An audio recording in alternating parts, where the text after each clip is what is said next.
오늘 사도행전 2장의 말씀입니다. 사도행전 2장은 오순절날 어떤 일이 있었는가를 우리에게 말씀해 주고 있는 그런 본문인데요. 우리가 신약 성경은 마태복음, 그다음에 뭐죠? 마가복음, 누가복음, 요한복음 네 권의 복음서가 있습니다. 네 권의 복음서는 뭐 어떤 그 말씀의 순서라든가 이런 것들이 조금씩 다르고 더 들어가 있는 부분도 있고 또 조금 빠져 있는 부분도 있지만 결국 복음이죠. 주님께서 이 땅에 오셔서 말씀이 육신이 되어 이 땅에 오셔서 하나님 나라의 복음을 전하신 것, 그게 바로 복음서의 내용입니다. 3번만 놔주고 다 꺼주실래요? 5번, 6번도 꺼주시고. 그게 복음서예요. 그래서 주님께서 제자들을 가르치신, 그리고 천국의 복음을 선포하신 내용이 복음서에 나와 있습니다. 그렇게 복음서에서 주님은 십자가에 달려 죽으시고 부활하시는 것으로 끝나요. 그런데 그렇게 끝이 난 것이 아니라 이제는 사도들이 일하게 되는, 사도들이 사명을 감당하게 되는 사도행전으로 이어지게 되죠. 그래서 사도행전 1장은 주님께서 제자들과 같이 계시다가 이제 승천하시게 되고 그들을 향하여서 주신 명령이 나와 있습니다. 1장 8절 보면 오직 성령이 너희에게 임하시면 너희가 권능을 받고 예루살렘과 온 유대와 사마리아와 땅 끝까지 이르러 내 증인이 되리라는 말씀이 나와요. 근데 이 증인은 조금 더 중요하게, 조금 더 무게 있게 살펴본다면 목숨을 건 증거자들입니다. 그러니까 순교자가 될 각오를 가지고 주님에 대해서 전해야 된다는 말씀이에요. 우리가 가볍게 생각하는 전도자가 아니라 목숨을 건 전도자들이 되어야 된다는 말씀입니다. 그런데 복음서에서 보여줬던 제자들의 모습은 어떤 모습이었습니까? 조금 문제 생기면 불평하고 걱정하고 염려하고 두려워하고 심지어 예수님은 십자가 지시러 골고다 언덕으로 가시는데 제자들은 다 도망갔지 않습니까? 다 도망갔어요. 그런데 살려고 도망친 그들이 어떻게 목숨을 건 증인들이 될 수 있는가? 그 변화의 시작이 어디에 있는가? 오늘 2장에 있습니다. 오늘 2장 1절 오순절 날이 이미 이름에 그들이 다 같이 한 곳에 모였더니 호련히 어디로부터요? 하늘로부터 급하고 강한 바람 같은 소리가 있어 그들 앉은 온 집에 가득했다라고 되어 있습니다. 그들의 지식, 그들이 3년여 동안 들었던 지식만 가지고 되는 게 아니라는 거죠. 여러분, 성경의 지식이 풍부해지면 좋죠. 감사하죠. 필요합니다. 그러나 성경의 지식이 풍부해졌다고 해서 우리가 사도행전의 사도들처럼 살 수 있느냐? 불가능합니다. 여러분, 성경을 아무리 열심히 읽고 아무리 배운다 할지라도 한 가지 필요한 것이 있다라는 거죠. 바로 성령님께서 우리 안에 임재하셔야 됩니다. 성령님께서 우리 안에 역사하셔야 돼요. 요즘 여러분 인터넷 그 기사 중에 뉴스에 보게 되면 그 인공지능이 우리가 원하는 어떤 문제를 던져주면 거기에 대해서 답을 쭉 써줘요. 심지어는 예를 들어서 사도행전 2장 1절부터 4절까지에 대한 설교를 써줘. 그러면요, 얘가 설교문을 쫙 내놓습니다. 물론 완벽하지는 않아요. 아직까지 학습이 얘가 좀 덜 돼가지고 완벽하진 않지만 어쨌든 뭐 대지별로 1대지, 2대지, 3대지 어떤 서론, 본론 대충은 만들어 내더라고요. 어떤 목사님이 그걸 해서 이렇게 올리셨는데 뭐 그럴듯하게 올렸어요. 그럴 수는 있죠. 그러나 인공지능이 만들어내는 설교 안에 설교자의 영성이 담기지 않았다면 그건 세상의 소설과 다를 바가 없다라는 거죠. 저에게도 두려운 말씀이에요. 저도 설교를 할 때 제 안에 성령님께서 역사하시지 않는다면 저는 그냥 울리는 꽹과리가 될 수밖에 없습니다. 제자들은 주님의 십자가 앞에서 다 도망쳤어요. 주님과 3년 동안 함께 했었고 천국에 대한 말씀을 가장 가까이서 들었고 진실로 주님께서 그렇게까지 말씀하셨는데 도망쳤던 그들이에요. 그런데 이제는 달라지죠. 사도행전의 제자들은 달라졌습니다. 그리고 주님의 제자들은 순교자의 길을 향해 가게 됐더라는 거죠. 그리고 제자들만 달라진 것이 아니라 이 사도행전에 나오는 초대교회 성도들의 모습도 달라지고 있다라는 겁니다. 목숨을 건 신앙인들이 됐다라는 거죠. 그럼 2000년이 흘렀습니다. 2000년이 흘렀으니까 이제는 목숨을 건 신앙은 필요 없느냐? 더 절실하다라는 사실을 느낍니다. 여러분, 우리의 신앙은요, 목숨을 걸 수 있어야 됩니다. 목숨을 걸 수 있어야 되는데 누가 그럴 수 있느냐? 성령의 임재하심을 체험한 사람이 그렇게 될 수 있다라는 거죠. 여러분, 예수님보다 더 훌륭한 선생님이 있었습니까? 예수님보다 더 좋은 선생님이 있었습니까? 천국에서 오셔서 천국에 대해서 말씀하신 분이에요. 그런데 그 좋은 선생님, 그 훌륭하신 선생님 밑에서 배운 제자들이 어땠습니까? 참 뭐라고 말하기 어려울 정도로 부족하고 부끄러웠다라는 거죠. 그런데 주님이 말씀하신 그 말씀들이요, 성령의 충만함으로 거듭나고 나니까 깨달아지게 되고 보여지게 되고 확신이 되어졌다라는 것이죠. 여러분, 우리가 설교를 아무리 잘 듣고 은혜 받았어 할지라도요, 왜 우리의 삶이 변화되지 않느냐? 왜 우리가 여전히 사도행전의 삶을 살지 못하고 있느냐? 성령의 임재가, 성령의 충만함이 없기 때문이라는 거죠. 여러분, 설교 듣고 깨달을 수 있어요. 그래, 이렇게 살아야지, 그게 맞는 것 같아, 결심할 수 있어요. 그런데 예배당 문을 열고 나가는 순간 우리는 어떻게 됩니까? 그렇게 살지 못한다라는 거죠. 결심한 대로 살지 못해요. 왜 그렇습니까? 오늘 우리에게 이 오순절 성령의 임재 같은 역사가, 그 체험이, 변화됨이 우리에게 없다라는 거죠. 세상의 것은 여러분 잘 아시고 또 잘 살아가십니다. 여기 계신 분들 중에 인생 잘못 사시는 분은 아무도 없어요. 조금 가다가 길이 막힐 수도 있고, 또 인생의 방향이 조금 틀어져서 이리저리 방황할 수도 있고, 어떤 좀 내리막길을 갈 수도 있지만, 여기 있는 여러분들은 어쨌든 여러분들의 인생에 있어서 최선의 노력을 하시는 분들이고 최고의 열심을 가지고 살아가시는 분들이에요. 야, 내 인생이 왜 이럴까? 여러분, 그런 낙심은 하지 마십시오. 여러분 최선을 다하고 계신 거예요. 최고의 열심을 다하고 계신 거예요. 그런데 문제는 뭡니까?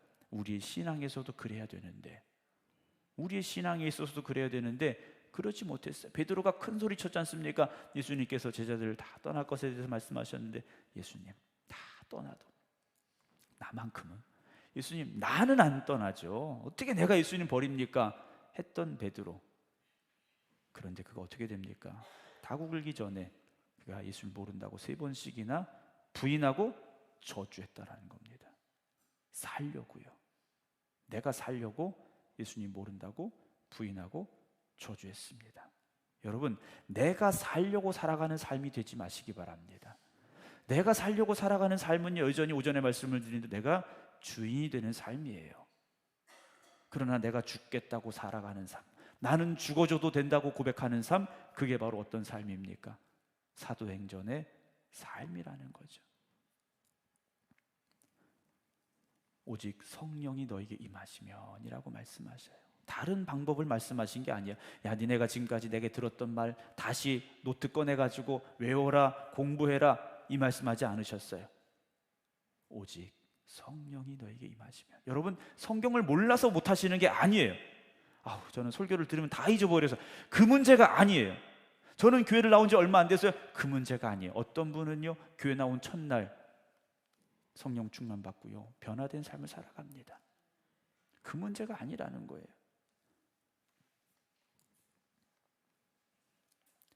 목숨을 건 신앙인, 십자가를 지고 가는 신앙인, 오늘 우리가 그 길을 가야 된다라는 거죠. 오직 성령이 너에게 임하시면 너희가 뭘 받는다 그랬습니까? 권능을 받는다 그랬어요. 권능을 받는다. 이 능력은 어떤 능력입니까? 내 능력이 아니에요. 하나님이 주시는 능력이기 때문에 받는 거예요. 우리가 만들어내는 게 아니라 성령이 우리 안에 임하시면 성령님께서 주시는 능력이 우리 안에 임하게 된다라는 거죠. 그 사람이 성령의 사람이 되는 겁니다. 말씀이 우리 안에 들어와서 그 말씀이 우리 안에 역사하시기 시작한다라는 거죠. 너희가 내 안에 거하고 내 말이 너희 안에 거하면, 여러분, 그 변화됨이 우리에게 있어야 됩니다. 그 변화됨이 우리에게 있어야 돼요.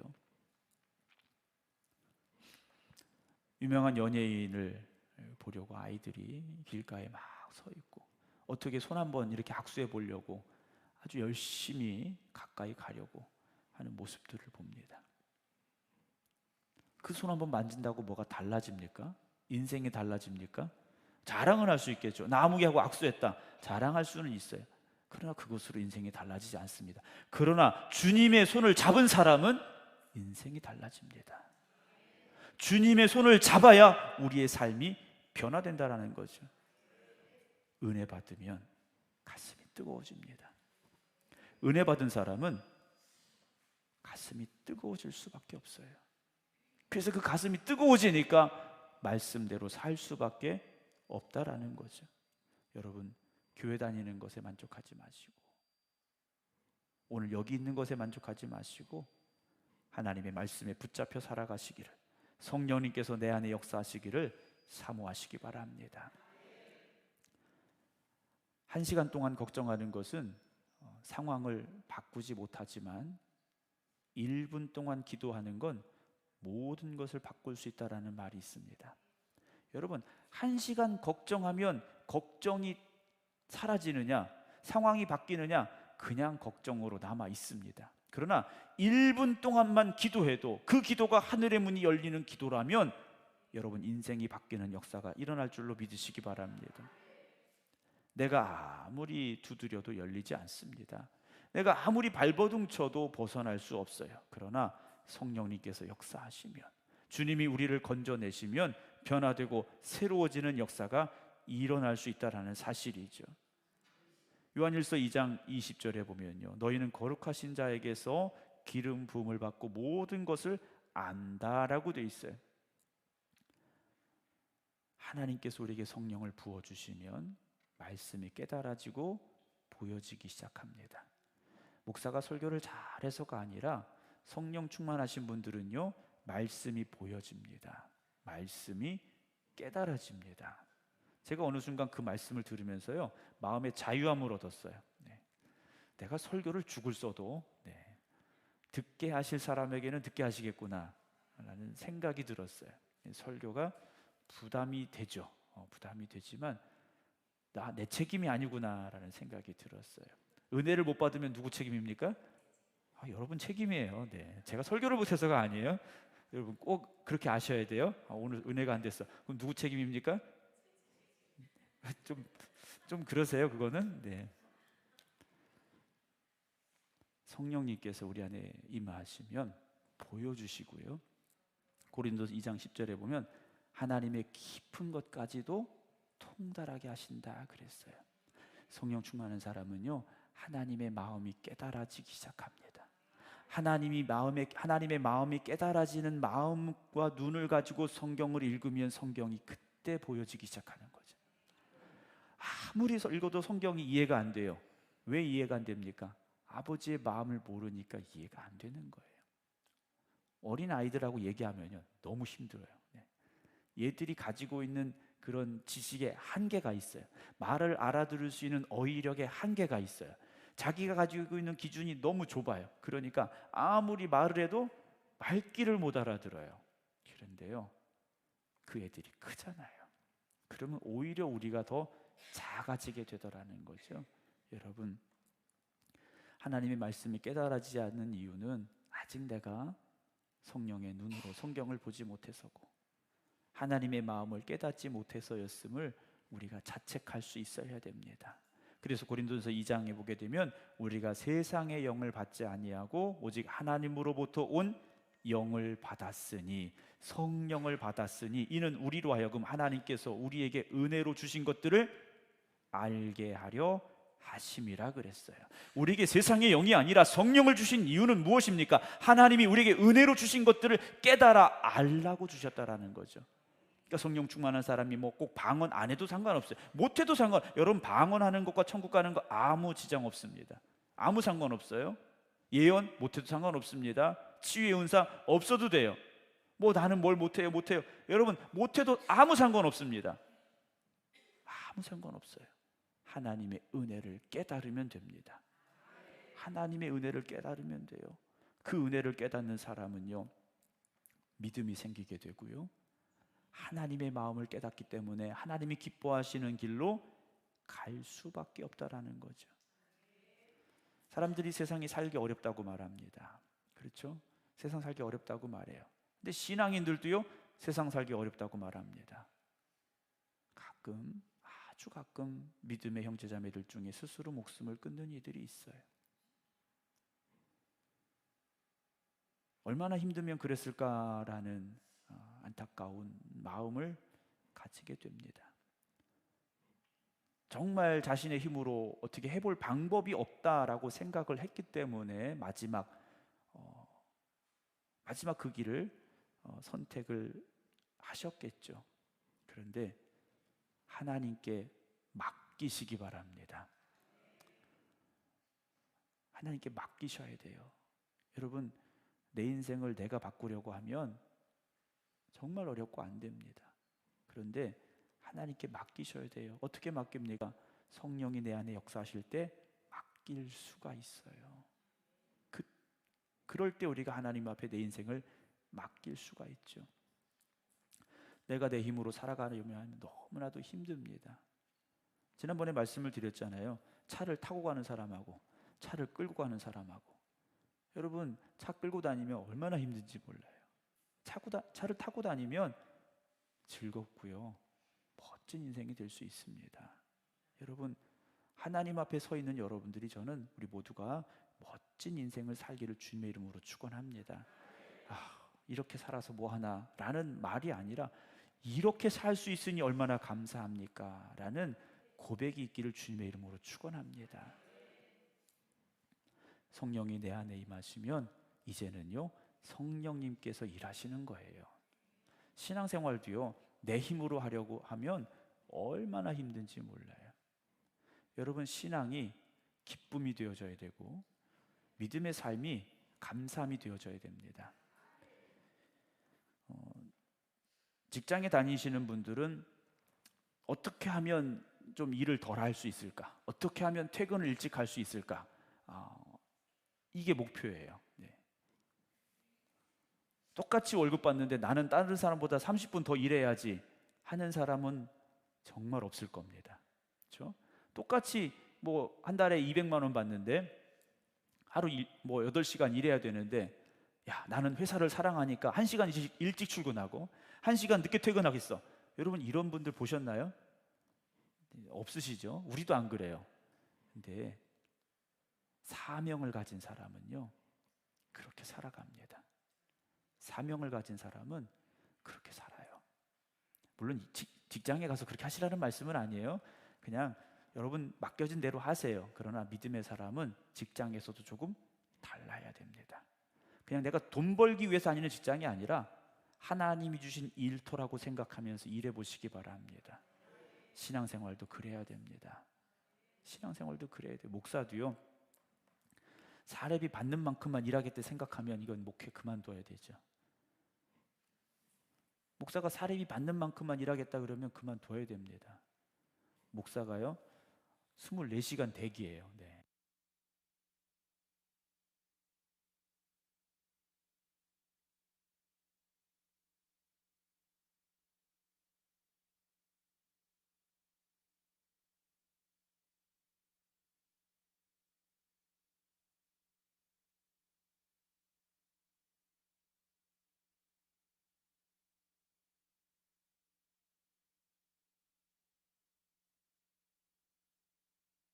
제가 사례비를 한 달에 200만 원 받는데 200만 원만큼만 일하겠다 생각하면 이 자리에 있으면 안 되죠.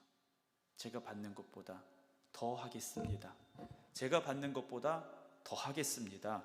그런 마음을 가지고 살아가는 게 사명이라는 거죠. 그러니까 신앙은 사명으로 살아야 됩니다. 신앙인은요, 사명으로 살아야 돼요. 왜냐? 그 가슴에 불이 있기 때문에. 그 가슴에 불이 있기 때문에 사명으로 살아갈 수 있어야 되고 살아가야 된다는 겁니다. 그런데 우리가 여전히 성령 받지 못한 그 이전의 삶으로 살아가고 있다는 거죠.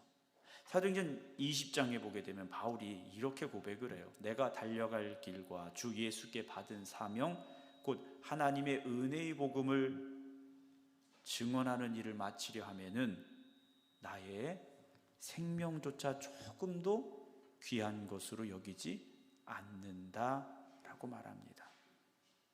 복음 증거하는 일에 생명도 아끼지 않겠다라고 말했다라는 거죠. 이게 사명이라는 겁니다. 목사인 저도 여기서 설교하다 죽을 각오가 있어야 된다라는 거죠. 장로님들도 신앙생활하다 이 성전에서 죽을 각오가 있으셔야 되고요. 우리 장로님들은 아멘을 안 하시네요. 권사님들이 아멘 하시는 것 같은데, 그 마음이 있어야 됩니다. 그게 성령 충만한 사람이고 하나님 앞에 쓰임받는 사람들이라는 거죠. 저는 우리 생각교회가 그런 교회, 그런 성도들이 되기를 주님의 이름으로 축원합니다. 우리는 다 똑같아요. 다 똑같은 사람들입니다. 그런데 딱 한 가지 다른 게 뭡니까? 성령 충만함이라는 거죠. 세상에 교회들이 참 많이 있습니다. 그 많은 교회들을 다 똑같을까? 똑같지 않습니다. 성령이 역사하시는 교회와 사람이 역사하는 교회가 있습니다. 저는 우리 교회가 성령이 역사하시는 교회가 되기를 주님의 이름으로 소망합니다. 우리는 죽어지고 우리는 없어질지라도, 나는 드러나지 않을지라도 하나님이 영광 받으시고 성령이 역사하는 교회, 그 교회가 되어지면요, 하나님이 축복하시는 교회가 될 수밖에 없습니다. 하나님이 기뻐하시는데 왜 하나님께서 부어주시지 않겠습니까? 아브라함이 믿음으로 하나님 앞에 인정을 받았을 때 하나님께서 축복을 약속하셨지 않습니까? 여러분, 돈을 벌려고 살아가지 마시고 하나님이 기뻐 받으셔서 주시는 돈으로 살아가려고 여러분 살아보시기 바랍니다. 그러면 사는 게 즐거울까요? 힘들까요? 즐겁죠. 아니, 하나님이 돈 주셔서 쓰는데 얼마나 신나요. 근데 내가 벌어서 쓰려고 하니까 너무 힘든 거예요. 내가 벌어서 쓰려고 하니까 돈이 딴 데로 가는 거예요. 이상한 데 쓰여지게 되고 문제가 터지고요. 그런데 하나님이 주시는 돈으로 쓴 사람은요, 모자라지 않고 채워지고 채워지는 역사가 일어날 줄로 믿으시기 바랍니다. 그게 하나님이 함께 하시는 사람이라는 거죠. 우리의 삶의 모든 부분에 있어서 바로 이 성령의 역사하신, 성령의 기름 부으심이 있기를 주님의 이름으로 축원합니다. 아까 말씀드렸지만 목사가 아무리 설교를 잘 준비하고 어떤 잘 표현을 하고 좋은 목소리를 가졌다 해도요, 성령이 역사하지 않는 설교는 사람을 변화시키지 못합니다.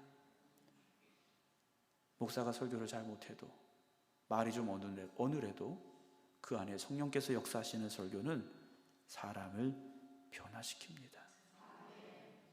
바울은 전해지는 전승에 의하면 머리도 좀 벗겨지고 얼굴도 좀 못생기고 장가를 못 간 데는 이유가 있는지도 모르겠어요. 그런데 바울의 설교는요, 달랐습니다. 왜 달랐을까요? 주님 만났기 때문에. 주님 만났기 때문에 달랐다라는 거죠. 물론 바울이 전도한다고 해서 다 예수 믿은 건 아닙니다. 그러나 바울이 복음 전하는 그곳에 복음의 씨앗이 뿌려지고 교회가 생겨나고 영혼을 살리는 역사가 일어났더라는 거죠. 예수님 모른다고 부인하고 저주했던 베드로도 성령 충만하고 나니까 거꾸로 십자가에 달려 죽는 순교자의 길로 갈 수 있었더라는 겁니다. 사랑하는 성도 여러분, 오늘도 우리가 이 성전에서 오전에도 예배드리고 그리고 오후에도 예배드립니다. 이 성전이 어떤 곳이 되어져야 될까요? 하나님이 성령을 부어주시는 자리, 우리는 사모함으로 그 성령의 충만함을 간구하는 이 자리가 되기를 주님의 이름으로 축원합니다. 이전에 이 성전에 200명이 모이느냐 300명이 모이느냐 하나님은 그걸 세지 않으십니다. 이곳에 성령 충만한 사람이 있는지, 그 불같은 사람이 여기 있는지 하나님은 찾고 계시는데, 오늘 저와 여러분 우리 모두가 다 성령의 충만함으로 거듭나고 변화되고 새로워져서 성령의 불덩이가 되어서 세상을 향해 나아갈 수 있게 되기를 주님의 이름으로 축원합니다. 기도하겠습니다.